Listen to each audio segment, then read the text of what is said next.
يعني مش حاسس ان في عيد بصراحه، حاسس ان الناس يعني ايام عاديه، ما فيش عيد بخصوص ان مفيش بيع، مفيش حركه، الناس مش مبسوطه ماشيه. عايز ترجح لي ان السنه اللي فاتت احسن من السنه دي؟ طبعا بالتاكيد، كان في امل يعني كان في حركه شويه، كان البلد اتحركت، لكن دلوقتي الناس يعني البلد زي ما بتقول بتمر بموقف ربنا يستر عليها، ففي قلق، الناس في قلق، وبعدين حاجه غلت، الاسعار غلت اصلا، يعني الاسعار ارتفعت جامد فجاه، ارتفعت فجاه مش مره واحده، ارتفعت مره واحده.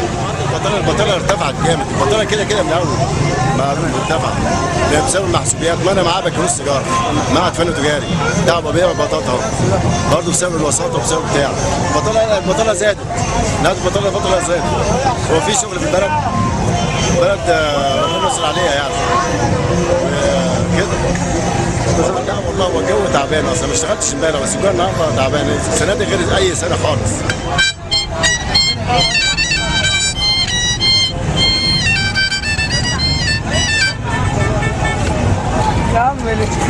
لا طبعا هو كل عيد اصلا يعني كل مدى بالعيد بيبقى ايه، مفيش حد، مفيش فلوس في البلد والله بامانه، لسه في الشارع اهو.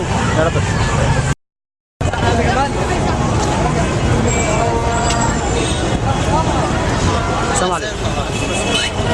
مفيش، بلد مقسومه نصين، ناس في رابعه وناس مفيش يبان على الكورنيش. العيد مش زي كل سنه. السنه اللي فاتت احلى ولا السنه اللي فاتت احسن؟ احسن، كان في رجل جامده، كان كل المصريين مع بعضيها.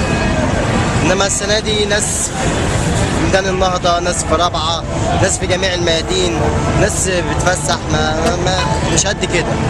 في ناس قلقانه تنزل وخايفه، في ناس الحاله الماديه مفيش، الناس تعبانه والناس قلقانه جامد، مفيش.